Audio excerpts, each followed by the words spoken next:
Bonjour et bienvenue sur la page CC Mon France. On se retrouve pour cette troisième vidéo pour parler de la réalisation de pop-up. Des pop-up pour le Indian Stiff Rig, pour le Short Rig ou pour le Zig. Donc je vais vous montrer comment on les réalise et quelle bille de liège faut utiliser.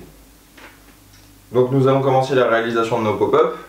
Donc il faut bien sûr la pâte. Donc là aujourd'hui moi ça sera l'Equinox. Je vais réaliser des pop-up en 15 mm et en 18 mm avec une pâte Equinox. Donc on va déjà commencer par huiler nos moules. Donc vous pouvez huiler le moule avec de l'huile de cuisine ou de l'huile de chantilly, comme vous voulez. Donc vous en mettez un petit peu sur un petit essuie-tout et hop, vous badigeonnez vos moules. Donc là c'est le 18 mm. Voilà. Je fais pareil pour le 15. En fait, pour la réalisation des pop-up, pour le Indian Stiff Rig ou pour le Short Rig ou pour le Zig, c'est simple. Vous utilisez des billes de liège qui sont presque les plus grosses pour votre moule. Donc pour un moule de 15 mm, on va utiliser une bille de 13 mm ou de 14 mm. Et pour le moule de 18 mm, on va utiliser une bille de 16 mm. Donc ça va faire des pop-up qui flottent extrêmement fort. Vous aurez juste 1 ou 2 mm de pâte autour de votre bille de liège. Donc je vais commencer. Par le 16. Donc j'utilise une corkball de 16 mm. Voilà. C'est bien, c'est le petit sachet refermable, c'est très pratique. Je prends un petit peu de pâte. Vous commencez à connaître un petit peu déjà. Je le mets dans mon moule, dans mon premier moule.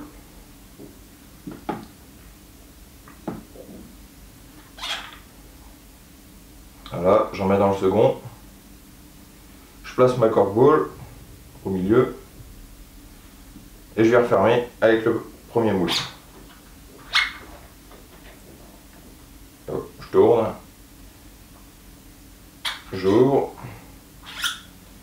Je retire l'excédent. Voilà. Donc l'excédent on le récupère. Voilà. Et je démoule. Et j'ai une magnifique pop-up de 18 mm. Parfaitement roulée. Et plus qu'à pêcher. La réalisation de mes corkballs pop-up Equinox est terminée. Donc j'ai réalisé des 15 et des 18 mm. Elles sont superbes, il n'y a plus qu'à les faire cuire. Il existe aussi un corkball roller en 12 mm. Bon, moi je ne l'ai pas aujourd'hui. Mais il est très pratique pour réaliser vraiment des petites pop-up ou des petites wafters très colorées, c'est super sympa. Donc on va passer à la cuisson. Donc pour des pop-up de 18 mm avec une bille de liège de 16 mm, on va être sur un temps de cuisson d'environ 30 secondes. Exactement pareil pour des pop-up de 15 mm avec une bille de 13 ou 14 mm. Donc le temps de cuisson est relativement court, comme il y a peu de pâte autour de votre bille de liège. Plus la bille de liège sera petite, plus le temps de cuisson sera élevé. Mon eau bout, je vais pouvoir y mettre mes pop-up.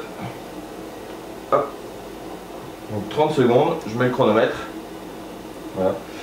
Ensuite, je vais les mettre à sécher sur un petit essuie-tout dans un petit récipient.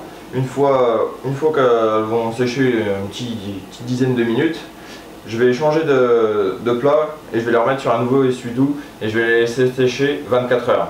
Et après, elles seront prêtes à pêcher comme des pop-up qui sortiront d'un pot du commerce. Donc j'attends. Là, ça va bientôt faire 30 secondes. Déjà, c'est très rapide. Hein. C'est l'avantage pour une pop-up. Hop, voilà. Je les égoutte. Ça sent super bon. Mes pop-up en 15 et 18 mm sont finis. Elles sont en train de sécher. Elles seront prêtes à pêcher dès demain. Elles sont vraiment superbes. Elles ont la même texture que les pop-up du commerce, comme si on venait d'ouvrir un pot. C'est vraiment génial. Donc dès la semaine prochaine, je vous expliquerai comment créer une pop-up qui équilibrera une bille de 18 mm, une bille de 24 mm pour faire des petits snowman. Je vous expliquerai quelle taille de bille de liège utiliser, les temps de cuisson, etc. On verra vraiment une nouvelle technique. Donc ça sera dès la semaine prochaine.